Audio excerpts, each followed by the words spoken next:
en el 68, pero sin embargo los coronavirus han existido desde hace muchos años en animales y en vectores, y desde luego se ha reconocido que estos virus pues están inicialmente en los murciélagos, ¿verdad?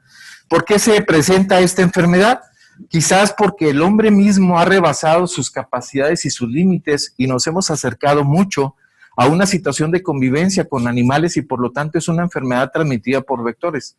Es una enfermedad que sabemos que podemos tener cierto factor de riesgo en situaciones de población, etcétera, etcétera.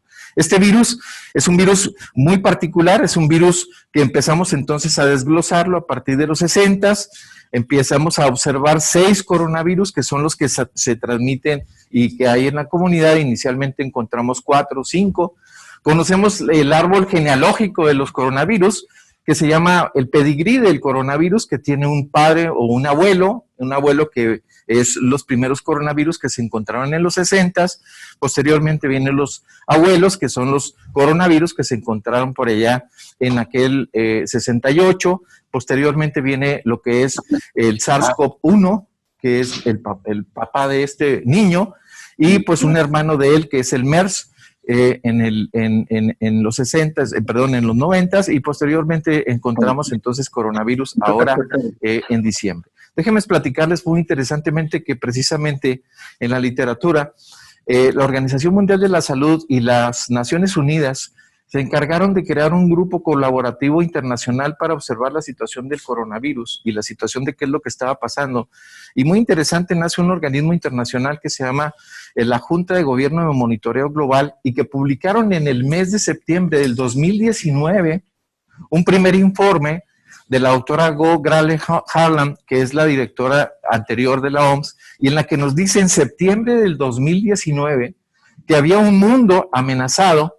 Y ese artículo y esa publicación en septiembre, el primer informe en septiembre del 2019, se publica, ¿y qué creen? 3 meses después, a finales de noviembre y diciembre, empiezan a aparecer los casos de coronavirus y de esta enfermedad. Entonces, ya se pronosticaba.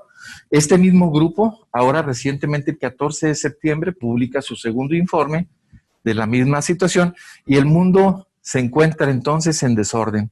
Es precisamente lo que tenemos en este momento, una situación amenazada, una situación amenazante, y este virus pues ha puesto de rodillas al mundo desde el punto de vista de afectar a todos los países prácticamente, con los números de casos que tenemos, las estadísticas. Pero bueno, no me puedo detener mucho en la situación de este coronavirus. Este coronavirus es un coronavirus que tiene un material genético de RNA envuelto en una hélice, en una helicoide material, y tiene algunas enzimas, pero uno de los aspectos más importantes son las coronas o los radiantes y las proteínas que tiene, que son precisamente donde el virus puede ir adyacente o bien adhiriéndose a las células, y por lo tanto este virus tiene ciertas particularidades. Es un virus grande, es un virus que tiene material de RNA, es un virus que tiene salientes, tiene un componente muy importante que es la proteína espiga o la proteína spike, y ese virus se fija a una unión que tienen prácticamente todas las células de nuestro organismo, que es la enzima convertidora de angiotensinógeno, y que lo que hace es permite la entrada del virus y por lo tanto inicia precisamente este mecanismo de daño. Se sabe que este virus es un virus que necesita esa unión a este fijador, y ahí es donde inicia todo el proceso inflamatorio. Este virus, pues bueno, lo podemos identificar por diversos métodos. El método más internacionalmente conocido, pues es una realización de una prueba, pero sin embargo, pues tenemos también por ahí otros métodos que nos permiten conocer este comportamiento de este virus, ¿no? Muy bien. Pues muchas gracias, doctor, por esta introducción de conocer a qué nos estamos enfrentando y más o menos la historia de cómo empezó esto. Y bueno, pues actualmente tenemos ya... no saturadas, o no quiero decir saturadas, pero sí muy llenos los hospitales y las terapias intensivas. Y ahora sí, pues pasamos con la doctora Valencia. Doctora, ¿cómo nos ha ido con los pacientes en terapia intensiva?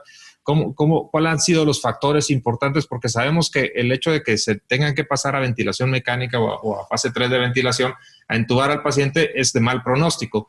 ¿Cuáles han sido los factores para que a estos pacientes les vaya bien o les vaya mal, de acuerdo a la experiencia que han tenido ahí en el Hospital Central Jesús Grajeda? Sí, muy bien. Pues nosotros recibimos puros pacientes con una enfermedad severa. La enfermedad se caracteriza, bueno, se clasifican leve, moderada y severa. Un paciente severo sabemos que está en este estado si el paciente tiene una saturación de oxígeno menor a 93%, si tiene una frecuencia respiratoria mayor a 30, si tiene una relación de la presión de oxígeno entre la fracción de oxígeno que estamos aportando menor a 300, o bien que tiene infiltrados en el estudio de imagen mayores al 50% y que se han desarrollado en las primeras 24 a 48 horas de que inició la enfermedad. Entonces, solamente ese tipo de pacientes nosotros estamos atendiendo. De ellos, algunos van a requerir ventilación mecánica. Se supone que el 20% de los pacientes van a ser severos, o un poco menos tal vez, y un 5% van a requerir ventilación mecánica aproximadamente. Nosotros estamos recibiendo estos pacientes severos y por ende están requiriendo oxigenoterapia. Nosotros empezamos con oxigenoterapia convencional. ¿Qué es esto? Es utilizar puntas nasales convencionales a 3 a 5 litros, no pasarnos de eso, y posteriormente podemos, si no conseguimos metas de saturación de oxígeno por pulsioximetría entre 93 y 96%, vamos utilizando otros métodos, ¿verdad? Entonces, de lo que más accesible pues podemos tener es una mascarilla, sencillamente, ¿no? Una mascarilla con o sin reservorio. Hemos decidido en la medida de lo posible utilizar, después de las puntas nasales convencionales, utilizar puntas nasales de alto flujo porque tenemos ese recurso. La verdad es que es un recurso excelente. Pasamos a las puntas nasales de alto flujo, que les comento ahorita un poquito de ellas, y posterior a esto, si no es suficiente, ya no nos vamos a la ventilación invasiva, nos vamos directamente a intubar al paciente. ¿Por qué utilizamos tanto las puntas nasales de alto flujo? Porque se ha visto que cuando utilizamos este dispositivo, podemos tener, disminuir el riesgo de intubación y incluso de mortalidad, pero esto es debatible. Al menos disminuimos el riesgo de que el paciente llegue a ser intubado. Con el alto flujo. Con el alto flujo. Entonces, ¿la no invasiva estaría contraindicada en estos pacientes? No necesariamente, sí produce mucha aerolización, y una de las cosas que estamos teniendo nosotros en los pacientes por los cuales no lo estamos utilizando tan seguido es porque crean mucha claustrofobia en ellos, entonces se sienten atrapados, ya por si empiezan con esa dificultad respiratoria, y poner la ventilación invasiva es algo que ellos sienten que no toleran la presión sobre su cara. Okay. Las puntas nasales de alto flujo, pues realmente es un sistema bastante cómodo, nos genera aire húmedo y caliente, utilizamos flujos de 40 a 60 litros, hacemos que se pierda un poquito el espacio muerto, damos cierta presión positiva, pequeña, 3-4 de centímetros de agua, generamos confort en el paciente sigue interactuando, sigue comiendo, y solamente de estos pacientes que están requiriendo puntas nasales de alto flujo, un 30% va a evitar la intubación y 60% se va a intubar. Okay. Entonces, nosotros utilizamos el ROX, que salió en diciembre del 2018, que es una relación entre lo que es la saturación de oxígeno por pulsioximetría, FiO2 y frecuencia respiratoria. Okay. Ahorita sabemos que un ROX menor a 5.4 tenemos una posibilidad alta de que el paciente falle con este método puntas nasales y tenemos que intubar. Y lo estamos midiendo. Obviamente en el Hospital Central tenemos residentes y es un gran apoyo que nos permite darle una continuidad. Entonces podemos estar al pendiente muy frecuentemente del paciente, obviamente personal médico de enfermería, y si el ROX es menor de 5.4 o bien hay una fatiga importante, una frecuencia respiratoria alta, que se mide con esto, ¿no? Okay. Nosotros pasamos a la intubación. Perfecto, muchas gracias, doctor. Doctor Hernández, ¿cuáles han sido las estrategias en terapia intensiva que han sido más útiles desde que empezaron los pacientes a llegar a los pacientes graves? Se habló de la pronación, se habló mucho de la pronación y de otras estrategias. ¿Cómo nos ha ido con esas estrategias y cuáles han sido las más eficientes en terapia intensiva? Bueno, la doctora comentaba cuando ya tenemos que utilizar estrategias avanzadas como es la asistencia mecánica de la ventilación. Pues primero debo decirles que cuando un paciente llega a la asistencia mecánica de la ventilación, quiere decir que el paciente está extraordinariamente grave, que la mortalidad es muy alta y que la estrategia debe ser programada inicialmente y secuencialmente evaluada porque puede estar cambiando en una forma muy dinámica. En primer lugar, cuando decidimos llevar a un paciente a ventilación mecánica, lo primero que tenemos que hacer es tener un equipo humano adecuado, que hablemos el mismo idioma y que haya una gran colaboración. No se vale que el primer médico ponga unas cosas, el segundo llegue y las cambie, el tercero llegue y las cambie. Tiene que haber una secuencia lógica, tiene que haber mucha comunicación entre el personal médico y debemos contar con un personal de enfermería altamente capacitado para manejar. La ventilación mecánica es de riesgo para el paciente y es de riesgo para las personas que están ahí. Genera aerolización, genera dispersión de partículas y genera daño al paciente que tiene un pulmón ya dañado. Prácticamente nosotros debemos de elegir inicialmente la estrategia que vamos a utilizar para iniciar la ventilación mecánica. Y ahí tenemos que disponer de algunas herramientas clínicas una vez que el paciente está intubado. Lo primero que tenemos que saber es cómo estamos, con qué contamos, cómo está el paciente, lo que los gringos dicen el stand pulmonar, cómo está ese pulmón. Lo sometemos a una ventilación mecánica convencional por volumen y fijamos un volumen corriente que no es ni alto ni bajo. Y una vez que lo tenemos así, hacemos algunas mediciones rápidas. Básicamente, ver con qué distensibilidad cuenta ese pulmón.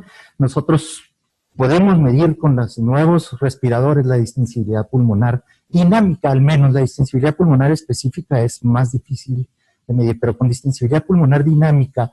Y luego nosotros el driving pressure, que es la diferencia o la presión que hay entre la presión plató y el PIP que tiene el paciente, y podemos ahí medirlo. Decimos, bueno, tenemos un paciente que tiene buena, normal distensibilidad y que tiene un driving pressure menor de 15 centímetros de agua. Ese paciente puede ser sometido a una ventilación volumétrica con un volumen corriente relativamente alto, que es 8 mililitros por kilo de peso.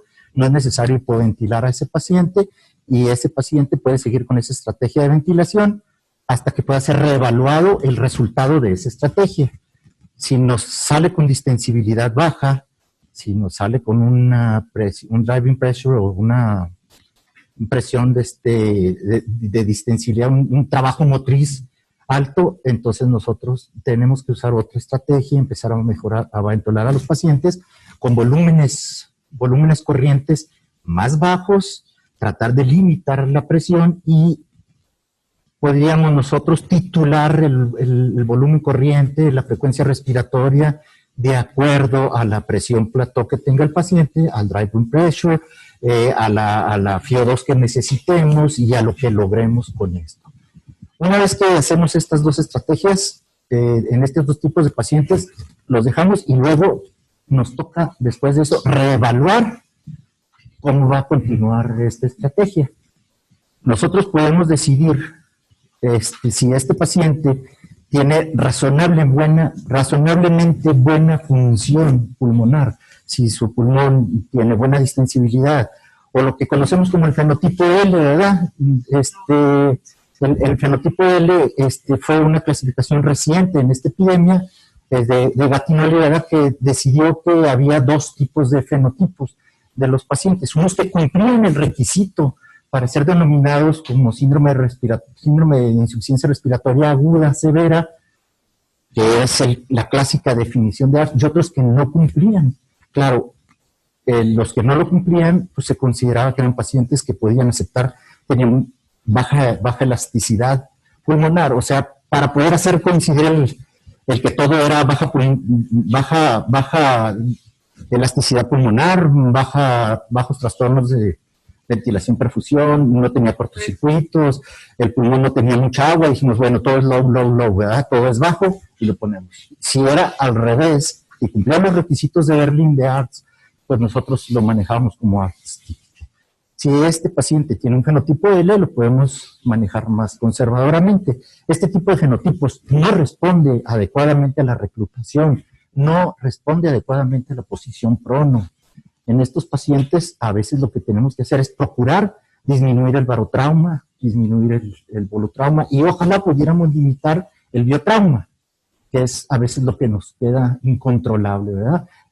Poder quitar ese daño pulmonar sobre el daño pulmonar al que lleva la ventilación mecánica. Si el paciente tiene los parámetros que cumplen con el fenotipo H, o que tiene alta elasticidad pulmonar, que tiene alto contenido de líquido, que tiene altos cortocircuitos, que tiene todo, pues lo manejamos como un ARDS convencional. Este paciente responde a la pronación o es propuesta la pronación para mejorar, la pronación prolongada. Nosotros en el hospital particularmente estamos usando 48 horas de pronación prolongada. Se recomienda un mínimo de 16 horas. Estamos usando 48 horas con todos los accidentes y todos los riesgos que lleva a tener un paciente en pronación. Manejamos pips más altos, o sea, entre 10 y 15 centímetros de agua. Evitamos las maniobras de reclutamiento lo más que se pueda. Y si este paciente no responde en las próximas horas o en los próximos días, el pronóstico se ensombrece. Es en este punto donde el uso de los sistemas de oxigenación extracorpórea van a tener lugar. En este momento, nosotros lo hemos hecho en un puñado de ocasiones a lo largo de las epidemias de influenza y de otras cosas, lo recordarás bien, Arturo. Hemos tenido pacientes en ECMO y pues podemos manejar un paciente o 2 pacientes en la temporada, pero nosotros no podemos tener 5, pues no tenemos capacidad ni humana ni técnica para tener 5 pacientes en ECMO.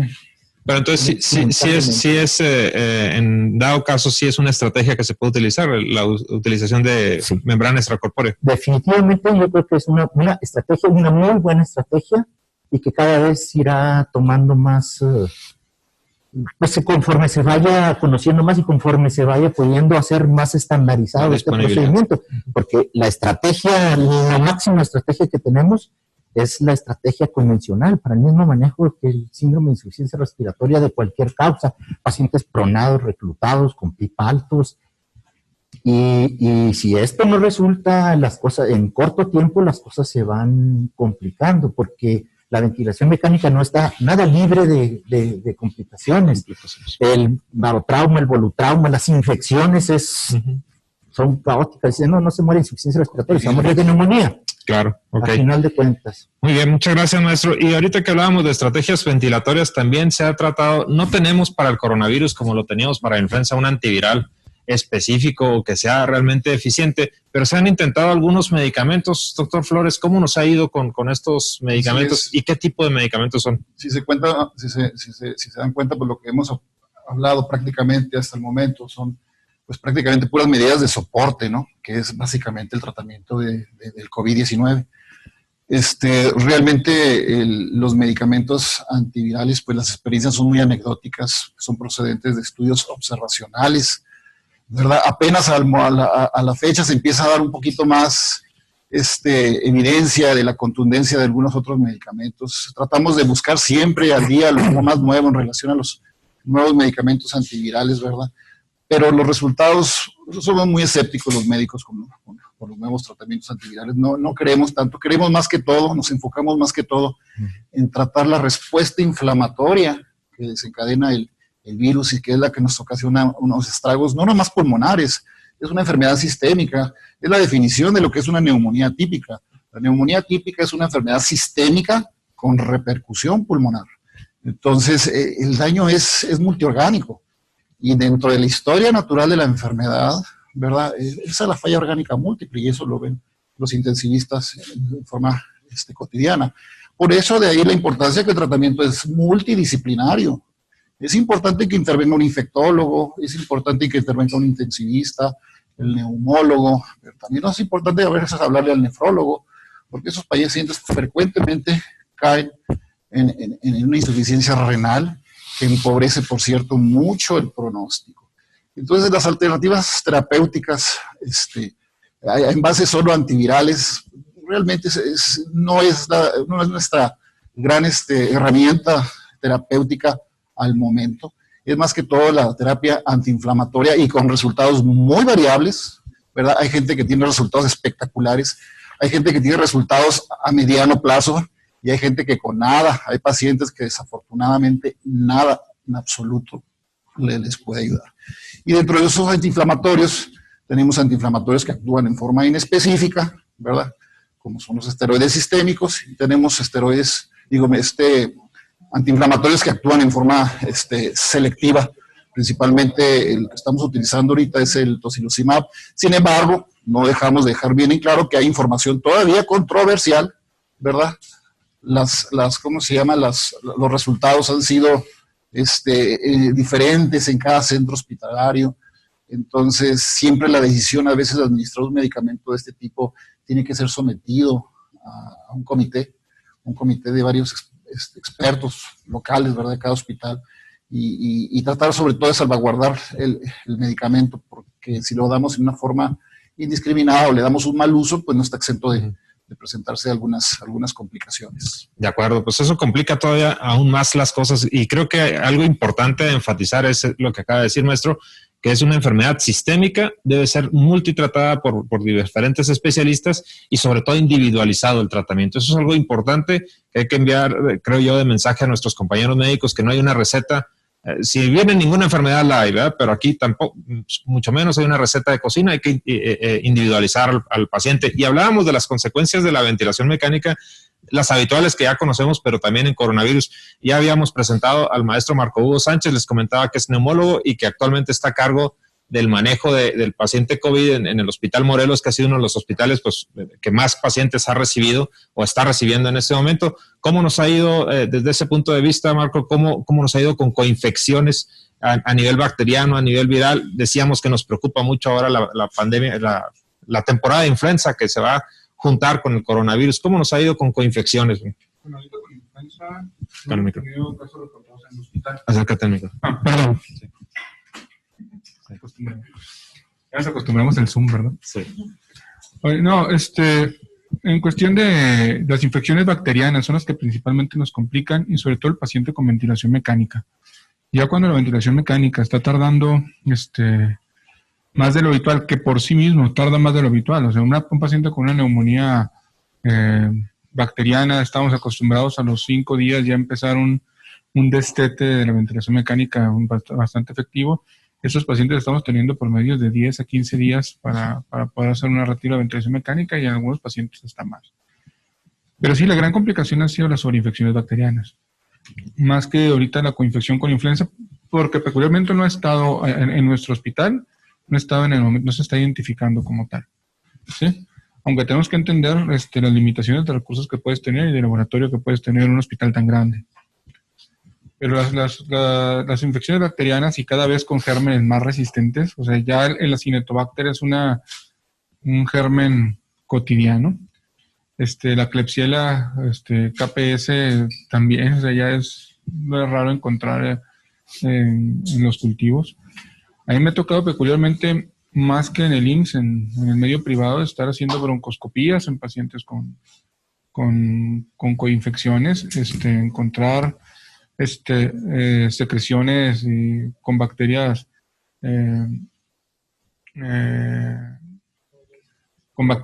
productoras de moco en una forma muy, muy intensa, que nos dificulta muchísimo la ventilación mecánica, que empezamos a tener que entrar a ese riesgo de hacer broncoscopías primeramente para facilitar la recuperación del paciente. ¿No está contraindicada, Marco, la broncoscopía en estos pacientes? ¿Sí la podemos realizar? ¿Está indicada? ¿Es una herramienta? La contraindicación no es para el paciente, es para el personal. Es para el personal. Claro. Entonces el riesgo lo asumimos nosotros en base a lo que tú estés dispuesto a correr con el paciente.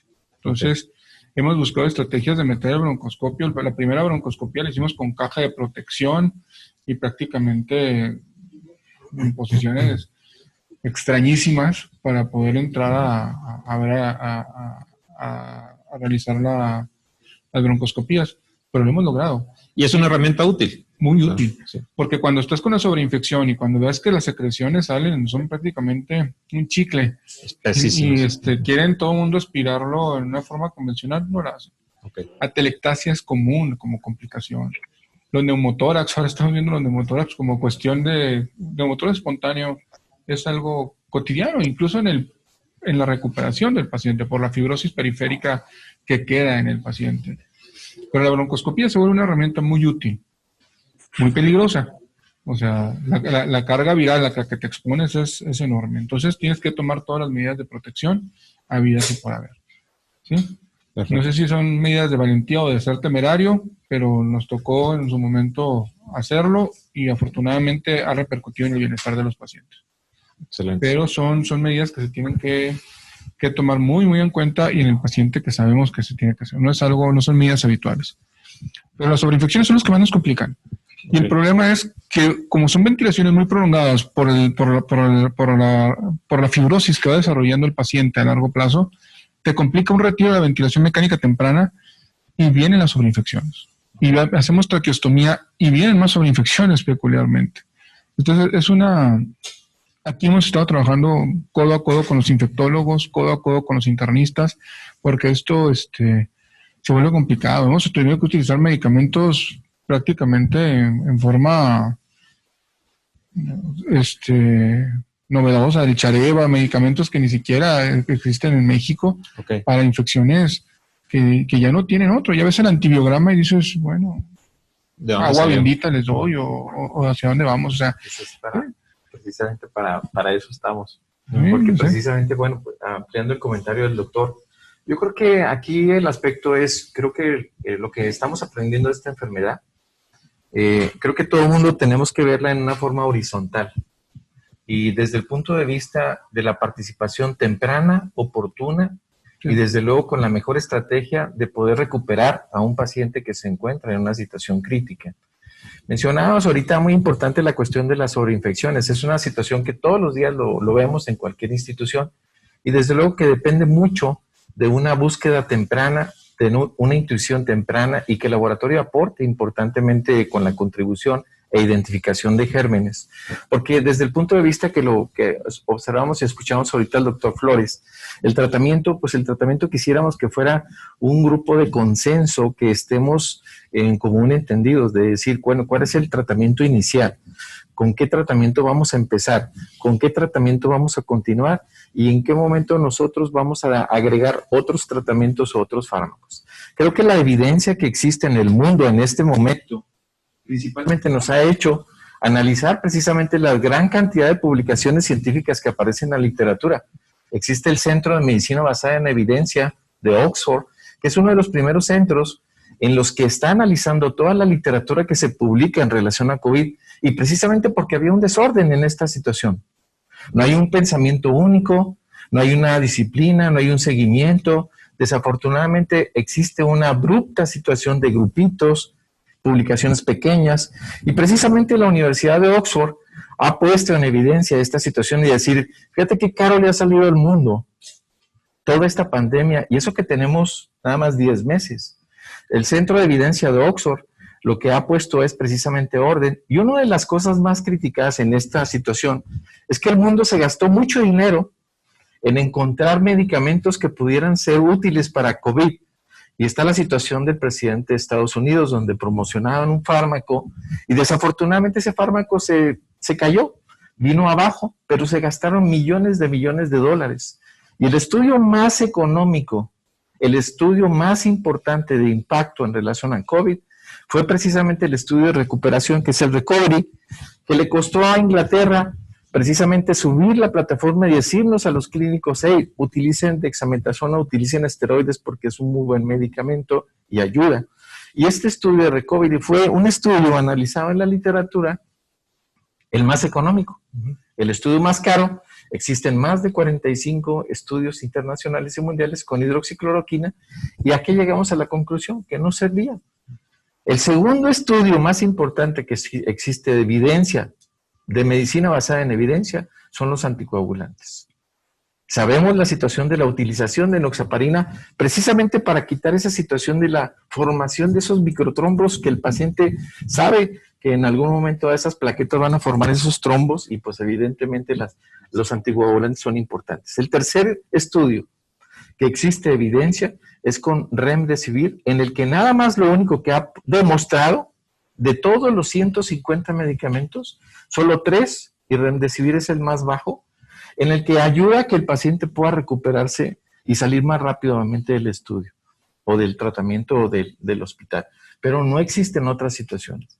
En relación a medicamentos, creo que aquí es importante que, pues evidentemente, quizás sería lo ideal, contar con un grupo de consenso en el que nos pusiéramos de acuerdo todos en relación a utilizar diversos medicamentos, porque empezamos ivermectina, nitazoxanida, acitromicina, colchicina, hidroxicloroquina, cloroquina, remdesivir, inhibidores de la vía JAK1, JAK2, que es el baricitinib, Caletra, la situación del tocilizumab, que ahorita lo comentaba mi compañero, y está demostrado que el tocilizumab, no sé, ahorita podemos entrar en un diálogo de conversación, y el tocilizumab pues es un medicamento que inhibe la situación de interleucina 6, pero pues no está demostrado realmente que sea un medicamento que eficazmente ayude.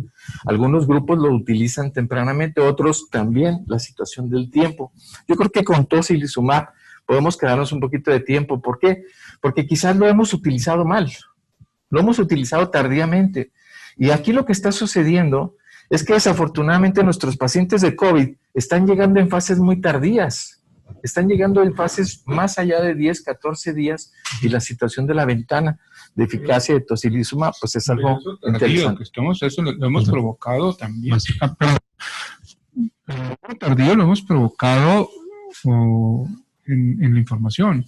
O sea, el mensaje inicial fue quédate en casa. Así es. Quédate en casa. Y ese quédate en casa creo que ha impactado terriblemente.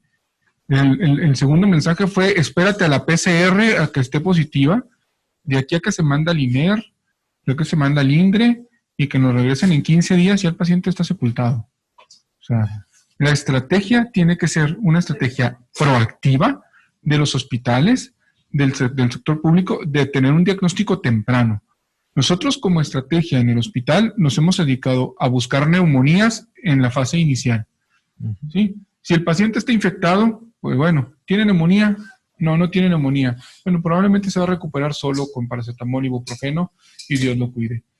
Pero el paciente que tiene neumonía, en ese tenemos que centrar todas nuestras alarmas, ¿sí? Y veremos de ver si lo vamos a anticoagular en esa fase temprana o no. Tenemos que detectar cuándo empieza con la disnea, porque hay una gran negación de la población a aceptar que tiene la enfermedad. Sí. Nadie queremos tener coronavirus. Y todos los que llegan al consultorio llegan negociando. Oye, doctor, ¿verdad que es una faringitis? Sí. Oye, doctor, es que, mire, empecé como que no, pero yo creo que es alergia, fíjese. Sí. Es que, no, pero es que, mire, yo tengo la prueba negativa y aquí en la tomografía me dicen que tengo una neumonía por coronavirus. ¿A quién le creo? ¿Sí? Tenemos que hacer estrategias más proactivas para un tratamiento más temprano y independientemente del esquema que estemos utilizando, porque cada quien podrá ver los resultados, pero lo principal es actuar desde un inicio. Neumonías en una fase temprana, o sea, yo te puedo platicar la experiencia que tenemos. Yo soy jefe de medicina interna del IMSS, colaboro con René. Y la primera estrategia que tenemos es 0 muertos en el personal. O sea, independientemente, sabemos que esta pandemia nos va a pegar a todos, pero si algo me preocupa mucho, es mi personal. Tengo que estar sobre el personal, estar buscando todos los detalles. Y empezamos a usar tomografías para detectar neumonías.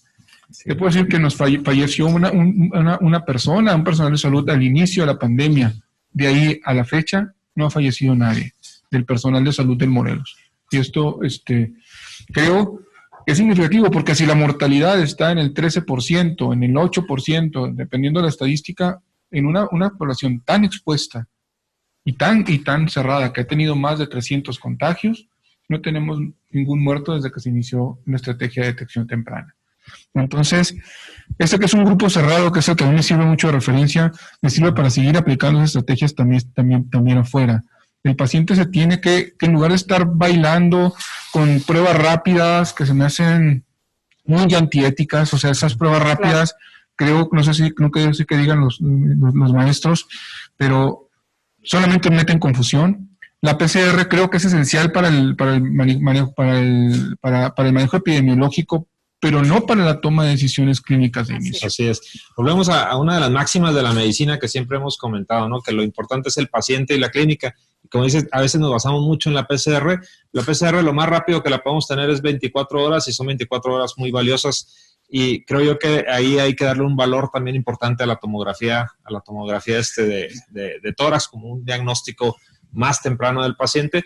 La otra vez hay que recordar que la PCR sigue teniendo falsos negativos. Hasta 42%. Que es bastante alto. Entonces, de acuerdo contigo también con lo de las pruebas rápidas, creo que no debemos de basarnos para nada en las pruebas rápidas. A lo mejor son una buena utilidad para screening de poblaciones grandes, no sé, empresas, maquiladoras, penitenciarías, no sé, poblaciones grandes, pero no como el diagnóstico individual. Maestro, ¿quería decir algo? Sí, con respecto a lo que comentaba Hugo, las pruebas rápidas son un dolor de cabeza. Crean mucha confusión, sobre todo entre el personal de salud, ¿sí? Entre las enfermeras, todo el personal paramédico de un hospital, crean mucha confusión. Durante un tiempo se estuvieron haciendo las pruebas rápidas como un requisito preoperatorio. Era una manera de tener que suspender todas las cirugías y no sé qué hacer con los pacientes, porque salían una cantidad impresionante de IgM positivas que lo único que hacían con tomografías normales, que lo único que hacían era meter mucha confusión.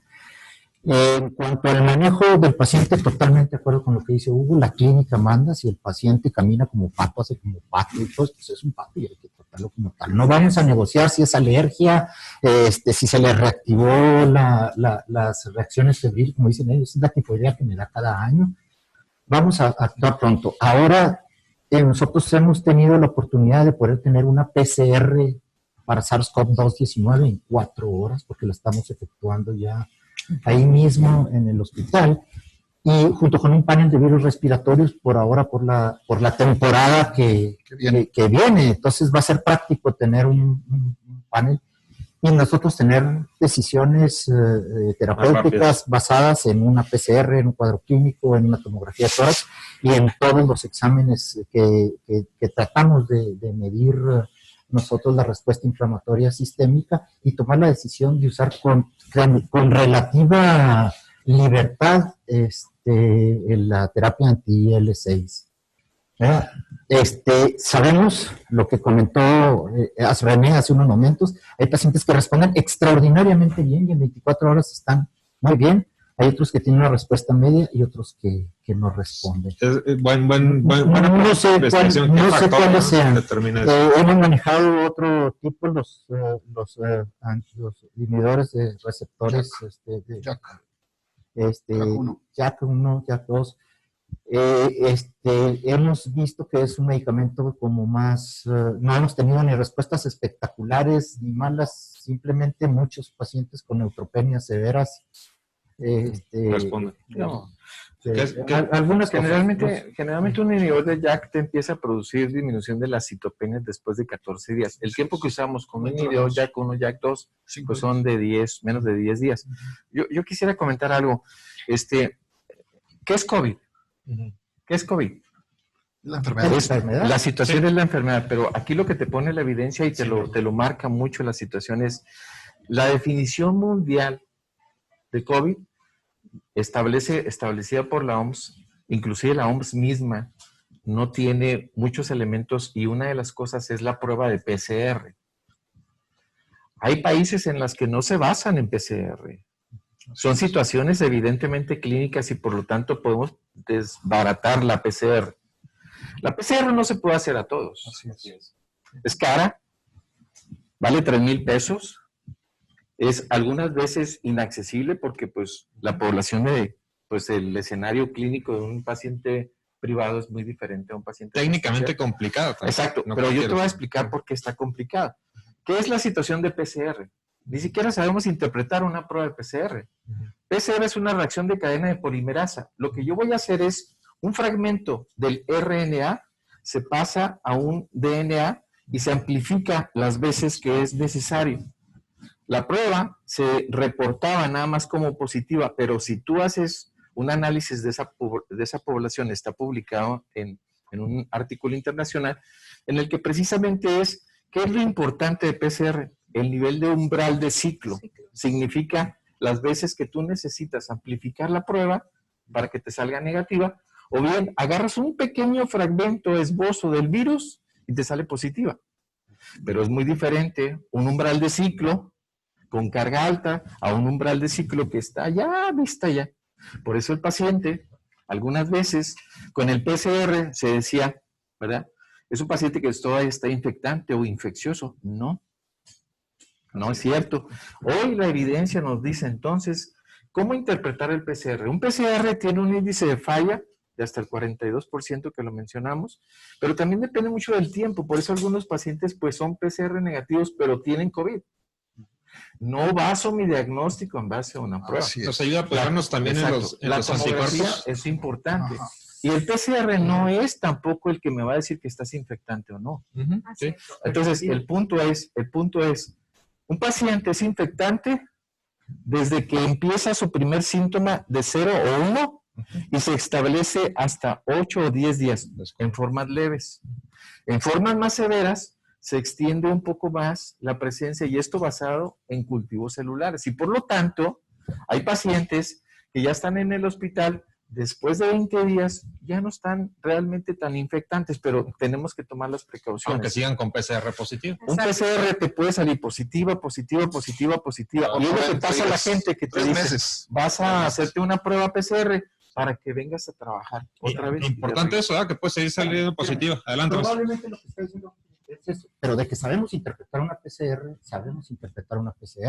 y sabemos cómo funciona el termociclador para poder encontrar eso. Sabemos cuándo suponemos que está teniendo basura nuclear y que la está detectando Nosotros sabemos si el umbral de ciclo threshold es arriba de 32, seguramente esta persona nomás está eliminando esto. Pero el número que nos da de CT es inversamente proporcional a la carga viral, aunque no nos dé la carga viral. El ejercicio clínico y la evaluación médica es la que puede definir eso. Los pacientes me preguntan, ¿cuándo me puedo regresar a trabajar? Sí, entonces me tengo que basar en alguna evidencia clínica y decir, a los 10 días de haber iniciado los síntomas, la posibilidad de cultivar el virus es tanta. A los 14 días, el 95% de los cultivos virales van a salir negativos. A los 21 días, prácticamente todos. Pero puede existir material nuclear 90 días sin algún problema. Nosotros debemos de basarnos en los estudios y saber cuándo es la posibilidad de que ese paciente ya sus cultivos virales hubieran sido negativos. Y nosotros podemos presumir que a los 21 días, el 95% o más de los cultivos virales serían negativos. Sí. ¿Nos apoyan los anticuerpos, doctora? ¿Cómo nos vamos a apoyar con ellos? Los anticuerpos sabemos que se desarrollan días después de que se inició la infección.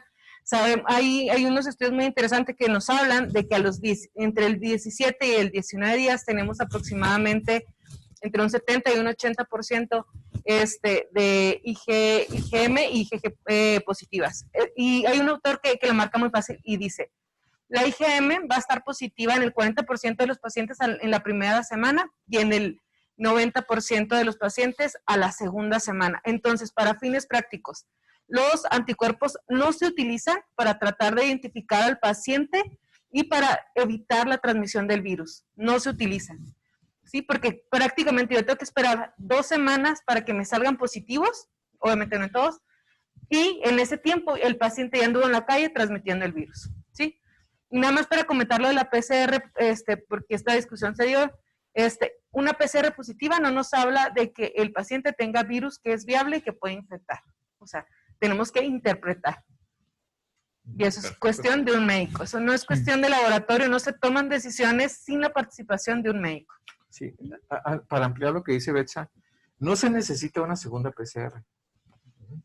No es conveniente hacer una segunda PCR. Esto básicamente para la población y los compañeros médicos generales o médicos que ven, porque hay mucha confusión. O sea, usted nada más necesita un estudio para poder ser detectado, para poder ser diagnosticado o tomar decisiones en cuanto a qué es lo que vamos a hacer. Y punto. Aquí yo no les recomiendo, no es conveniente hacer una segunda PCR para ver si vas a regresar a trabajar o no. Nosotros en la Secretaría pues tenemos los lineamientos que nos establece la Secretaría del Trabajo, la Secretaría de la Función Pública, y establecen el protocolo en la que si tú ya tienes 3 días sin síntomas y has cumplido 10 días de inicio de sintomatología, puedes tener ya una recuperación y desde luego regresar a tu trabajo, pero no se necesita. Y no significa que te puedas quitar el cubrebocas. No. Importante, sí, importante eso, porque también tenemos pacientes que dicen, ya tengo PCR negativa, yo ya estoy inmune y ya puedo estar sin cubrebocas. Eso nos lleva a otro tema que ya estamos viviendo y que antes decíamos, pues lo vamos a ver tiempo después, pero ya lo estamos viviendo, que es el paciente post-COVID. ¿Cómo han visto ustedes al paciente que se recupera? ¿Qué secuelas deja? Se ha hablado y ha habido algunos reportes ahí en la bibliografía de secuelas neurológicas, secuelas respiratorias, por supuesto. Hemos hablado de la importancia de la rehabilitación, tanto física, general, pues, como respiratoria. ¿Qué opinan ustedes del paciente post-COVID? ¿Cómo lo han visto? ¿Qué secuelas han visto? Yo, si quieren, Adelante, lo vivo, prácticamente yo lo viví, ¿no? Creo que tú también, Hugo. Padecimos la enfermedad, fuimos producto, ¿verdad?, de una enfermedad ocupacional. Entonces, vivimos las secuelas hasta cierto punto por tiempo prolongado, ¿verdad? Síntomas inespecíficos, problemas de ansiedad, insomnio, ¿verdad? Una sarcopenia en las primeras semanas, ¿verdad? Y tuvimos que tener un proceso de rehabilitación y no fuimos hospitalizados, o sea, fuimos manejados en forma ambulatoria, no fueron formas graves. Sin embargo, imagínate los pacientes que estuvieron en terapia intensiva, ¿verdad? O aquellos que tuvieron unas formas muy graves de neumonía por el SARS-CoV-2. La situación es de que ahorita comentaban fibrosis. Yo no estoy tan seguro que muchos de estos pacientes hagan a lo que estamos acostumbrados a ver como fibrosis pulmonar, ¿verdad? Hacen secuelas respiratorias pulmonares, pero si evoluciona una fibrosis es más que todo por neumonías o alguna infección sobreagregada que causó alguna bronquiectasia, algún fenómeno, pero en sí el virus no es fibrosante, sí causa cierta recuperación lenta en algunos pacientes, y hablo de 2-3 meses, ¿verdad? Pero decir que causa fibrosis como el virus de la influenza, ¿verdad? O otros equiparables, es difícil decirlo. Lo hemos visto tomográficamente, vemos muchos pacientes con fibrosis, muchos de ellos sobreinfectados con bacterias durante su etapa aguda, pero pues la secuela está quedando, o sea, estamos viendo pulmones muy lastimados. Yo no he visto tantas bronquiectasias, pero sí he visto engrosamientos septales muy marcados y áreas fibrosantes en las partes periféricas. Pero que se resuelven a mediano o largo plazo, cosa que en 7 meses que tenemos de experiencia con la enfermedad, pues tampoco es vamos. poco tiempo para poderlos evaluar, y prácticamente no tenemos evaluaciones funcionales, solamente tomográficas. Todavía no estamos haciendo pletismografía ni difusión en los pacientes que se han recuperado. Sabemos que posiblemente el virus a lo mejor no las deje, pero los pacientes con insuficiencia respiratoria severa, sabemos que el daño alveolar difuso en una etapa tardía no por el virus, sino por el proceso puede inflamatorio. presentar, y es daño alveolar difuso a final de cuentas, y eso puede dejar secuelas que las tendremos que ir evaluando paulatinamente. En cuanto a las secuelas neurológicas, son muy ciertos, musculares, renales y sobre todo cardíacas. Hemos sacado pacientes con marcapasos definitivos porque se nos bloquearon. Es interesante, exactamente, es una neumonía que causa con bradicardia. Sí. Llegan puros deportistas a los hospitales. Sí, así, y han tenido que salir con marcapasos porque pues no sabemos, y si le buscamos encontramos. Pacientes que no teníamos la menor idea, de repente las manifestaciones que tuvimos fue pancreatitis, ¿sí? Dolor abdominal. Pancreatitis, otros tenían trombosis esplénica. Sí, varios pacientes se presentaron como dolor abdominal, maestro. Sí, bueno, las secuelas están también muy documentadas en la literatura y hay bastante información en cuanto a eso. Una de las secuelas que el paciente aqueja es la pérdida del olfato. La pérdida del olfato, la pérdida del gusto no se recupera tan rápidamente. Lo que se establece es que se pierde por 2 meses. El aspecto psiquiátrico, psicológico, es muy crítico. Los pacientes que están en la terapia intensiva, los pacientes que salen de la ventilación mecánica. Y los que están aislados. Voy a ampliar el detalle, es que el paciente que está en la sala con nosotros en el Hospital Central, que ustedes conocen que es un galerón amplio, el paciente está en vigilia las 24 horas. Está con la angustia, con el miedo, con el temor, no se apagan las luces. El detalle es que el paciente está viendo que al lado estamos con un paciente ventilándolo, o bien hay un paciente que se tiene que intubar. El daño psicológico y psiquiátrico es muy importante. En el equipo nuestro, en el Hospital Central, tenemos integrado al psicólogo y al psiquiatra, y están adentro. Y hacemos el apoyo del paciente psicológicamente a través de una teleconferencia que establece comunicación a través de un iPad, y manejamos todo el aspecto diario del aspecto psicológico, y creo que es importantísimo. Sí, una cuestión también de la salud mental. Tenemos adentro en el mismo equipo, tenemos a los cardiólogos que están evidentemente apoyándonos con todos los aspectos cardiológicos y las complicaciones, etcétera, etcétera. Tenemos a los nefrólogos que están adentro junto con nosotros. Tenemos a los neurólogos que están viendo COVID en este momento. Tenemos a los hematólogos que están dentro, a los reumatólogos que estaban integrando el equipo. Yo creo que el equipo que tenemos es muy parecido a otras instituciones, pues esto habla de la gran necesidad multisistémica de conceptualizar el padecimiento en un sentido holístico, amplio. Sí, de acuerdo. Están haciendo una pregunta aquí en el Zoom. Hay que recordar que la plática va orientada a la clínica. Hay varias preguntas en cuanto a la epidemiología, sobre saturación de hospitales y eso. Bueno, pues será otra sesión. Ahorita estamos hablando de las cuestiones clínicas del paciente, pero doctor Armando Lara hace una pregunta que me parece muy interesante y quisiera saber su opinión. En el primer nivel de atención, el paciente que llega con todos los síntomas iniciales, pero ambulatorio, ni siquiera requerimiento de oxígeno, ¿cuáles serían las estrategias terapéuticas que tendríamos que utilizar o nuestros compañeros que atienden a estos pacientes en el primer nivel de atención? Estamos hablando de un paciente que no requiere oxígeno, pero trae síntomas que nos orientan hacia ¿Estrategias terapéuticas o estrategias diagnósticas? Terapéuticas sería. Yo primero trato de tener un poquito más de información en cuanto a alguna repercusión o una magnitud del problema. Necesito información objetiva. No está hipoxémico, ok, muy bien. Pero pido algunos exámenes de sangre económicos, rápidos, sencillos, como una biometría hemática, una proteína C reactiva y una velocidad de sedimentación globular. Si no encuentro linfopenia severa, si no encuentro una PCR elevada, una velocidad de sedimentación, puedo negociar un tratamiento sintomático, ¿verdad? Obviamente una radiografía me puede dar cierta información. La exploración física es aquí un punto controversial y que vale la pena porque se ha perdido esa relación ya médico-paciente habitual. Ya mantenemos cierta distancia con el paciente. Y eso incluso también ha causado un daño, ¿verdad? Una fragmentación de una relación adecuada con el paciente, ¿verdad? No estamos auscultando a los pacientes. Hago un paréntesis, doctor, porque me llama la atención. Incluso veía las notas de terapia y dice, no se realiza auscultación por equipo de protección.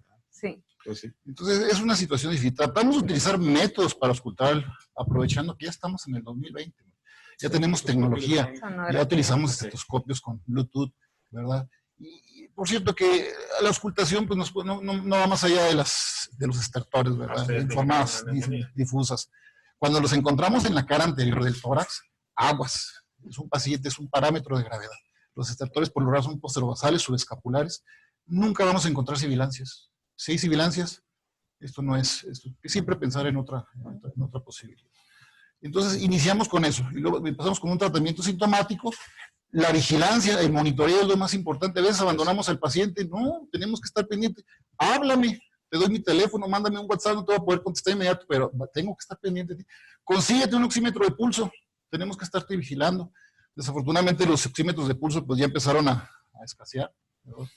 Pero es una herramienta indispensable para monitoreo en la casa del paciente, ¿verdad? Y yo creo que así podremos iniciar básicamente el manejo.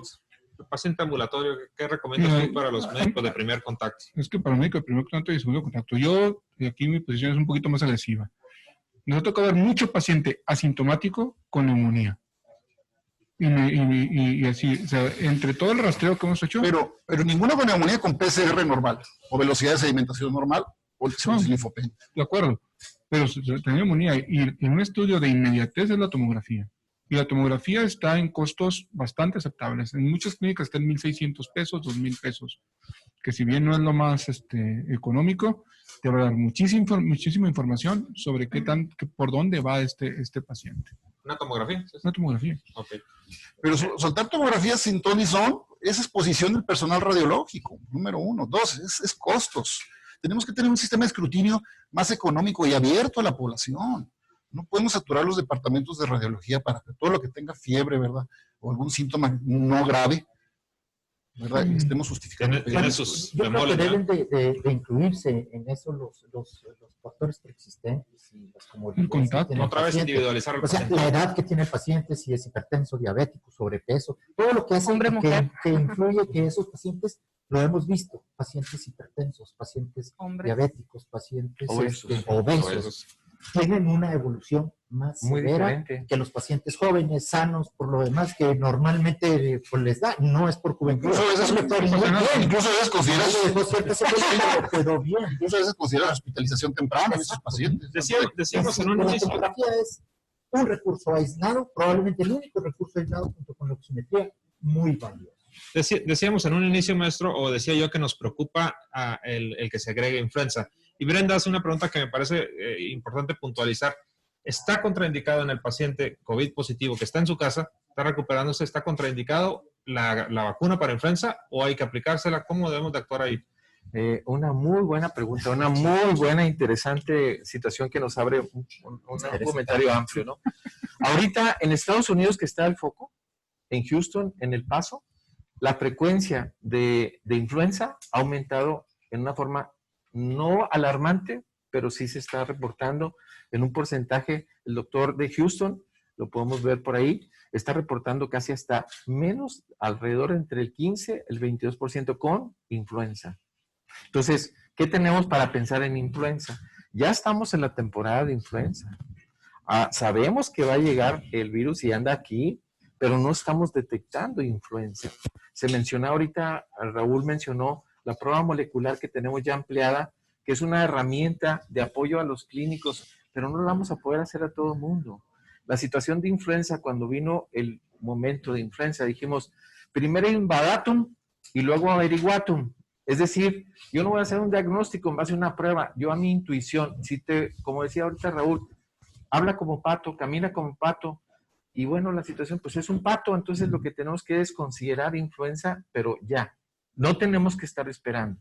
Creo que ya empieza la casuística de reporte de casos en México y por lo tanto aquí en Chihuahua es importante. Pero entonces, ¿vacunamos al paciente aunque esté COVID positivo? ¿No? Es correcto vacunarlo, no pasa absolutamente nada. Independientemente de los días. 1, 2, ¿qué pasa con las vacunas de influenza anteriores? Te pueden ayudar y te pueden proteger, tienes ya cierta protección. Pero en este momento el colocarte una nueva vacuna, la trivalente, si quieres, la que tenemos por el sector salud, pero póngansela. Idealmente al paciente y a toda la población es colocarse la vacuna de influenza. En este momento se está vacunando todo el personal de salud, mujeres embarazadas, poblaciones de alto riesgo, y evidentemente ya se va a abrir a toda la población. Ahorita el problema que traemos es que no hay mucha vacuna, pero sí es importante ponerla. Si, aunque no te haya dado COVID, o no esperes a que te dé COVID, ponte la vacuna de influenza. Entonces, pues, como dijimos, el tiempo nos llegó. Vamos a cerrar cada uno de ustedes, por favor.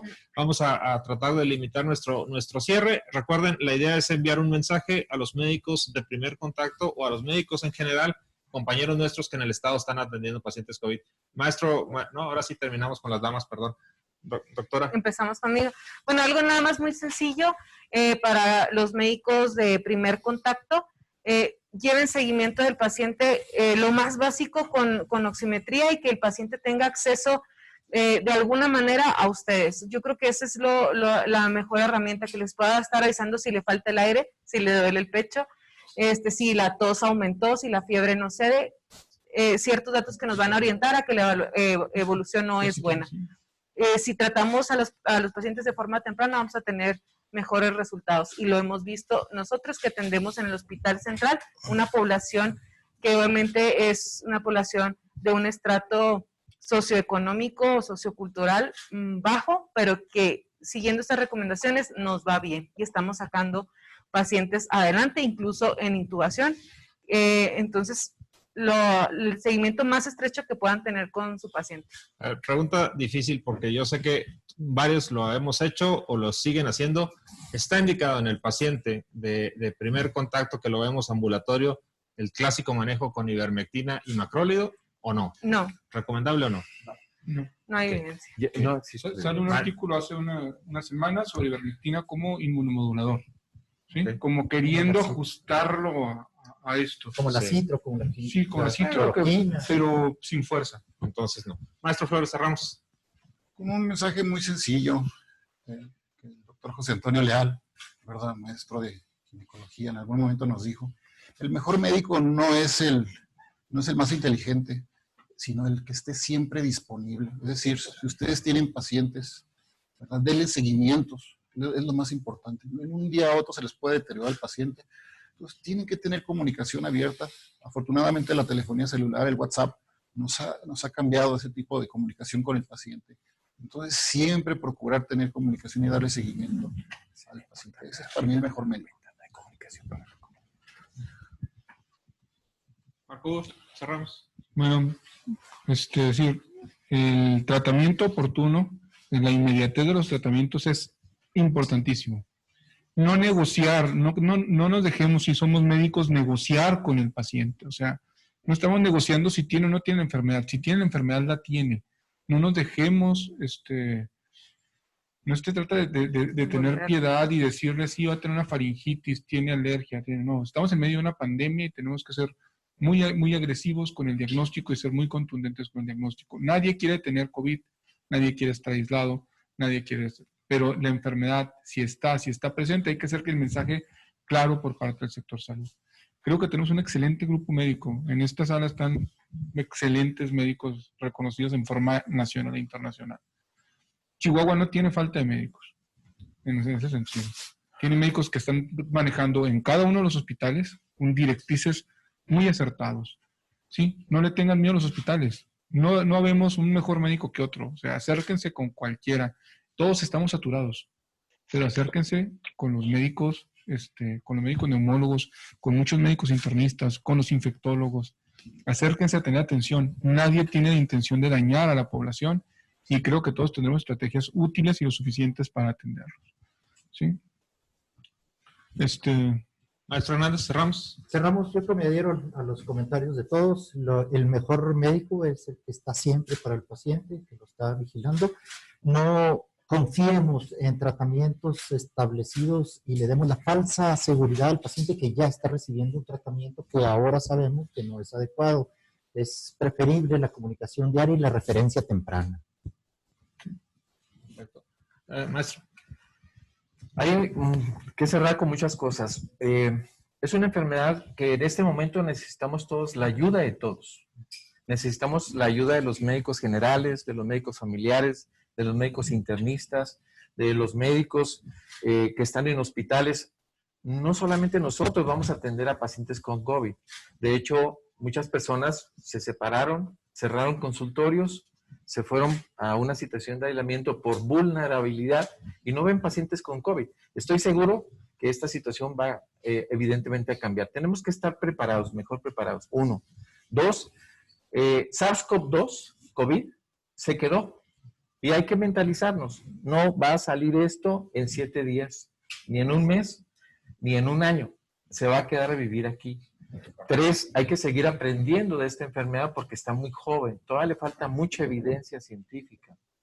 4, creo que lo mejor que podemos hacer es educar a nuestra comunidad, porque hace mucho falta una información a la gente. Sabemos que la televisión, pues bueno, se da números, pero en relación a apoyos, a situaciones de información. Y yo aquí pongo una tela y lo pongo sobre tu decisión. Creo que sería muy importante que este grupo fuese un canal de enlace, de apoyo a la comunidad y desde luego que conozcan nuestra disponibilidad para un comentario, una observación, una pregunta, un manejo, una decisión. Y el paciente en algún momento dado, pues es un paciente que va a hacerse beneficiado por ese médico de primer nivel. Yo creo que es nuestra responsabilidad educar más de información a la comunidad y a la comunidad médica, a los compañeros del sector salud. Aquí falta en esta mesa gente muy importante que debería de también tener mucha visión, que son nuestras compañeras enfermeras, que son las compañeras que están ahí, los médicos que trabajan en bancos de sangre, laboratorios y todo esto. Entonces, es una enfermedad que todo el mundo ya tenemos que estar preparados. 4 o bien 5, no hay todavía un tratamiento definitivo. 6, vienen las vacunas y no va a ser una salvación las vacunas. Las vacunas van a salir ahorita, son 11 las que están en fase 3, estamos muy avanzados. Hay la vacuna de los ingleses, hay la vacuna americana y la vacuna china. Hay vacunas que están con nueva tecnología e innovación y definitivamente las vacunas lo único que van a hacer es bajar las formas graves de la enfermedad, pero no te va a proteger de que no te dé COVID. Perfecto, pues yo agradezco ampliamente de verdad a cada uno de ustedes porque desde la primera llamada que les hice hace poco menos de una semana mostraron disponibilidad, les agradezco, yo sé que están quitando tiempo a sus agendas y a sus pacientes, pero creo que esto fue un ejercicio muy importante dirigido a nuestros compañeros de la comunidad médica en el estado de Chihuahua y creo que la Facultad de Medicina y Ciencias Biomédicas, como ya lo comenté, por encargo del señor rector y por la naturaleza misma de la facultad, pues vamos a seguir haciendo este tipo de reuniones, tratar de acercarnos, aprovechar las tecnologías para llegar a todos los médicos de primer contacto, a los médicos familiares. Algo muy claro que todos comentaron ahorita, el manejo del SARS-CoV-2 debe ser multidisciplinario y necesitamos el apoyo también del personal invaluable, del apoyo de enfermería. y también tendremos que hacer sesiones con el grupo, el sector de enfermería y el apoyo médico, los ingenieros biomédicos, los técnicos radiólogos, que todos, yo siempre les digo, detrás de un paciente, detrás de una cama de hospital, pues hay un ejército de gente que está respaldando eso. Yo les agradezco de verdad y creo y hacemos el compromiso aquí en la Facultad de Medicina y Ciencias Biomédicas para seguir haciendo este tipo de sesiones para tratar de llegar a nuestros compañeros médicos y así todos poder eliminar, bueno, controlar, no eliminar, estoy siendo muy soñador, controlar esta pandemia aquí en el estado de Chihuahua y que sea de beneficio para nuestros pacientes. De verdad, a cada uno de ustedes, muchas gracias. Agradezco al equipo técnico, todos los que están allá atrás, a mis secretarios de la Facultad de Medicina que me apoyaron para realizar esta actividad y, por supuesto, al señor rector, Luis Alberto Fierro Ramírez, que cuando le planteamos la idea se vio muy entusiasmado para que la facultad siguiera promoviendo esta información entre los médicos. Gracias a todos y pues nos vemos a la próxima. Vamos a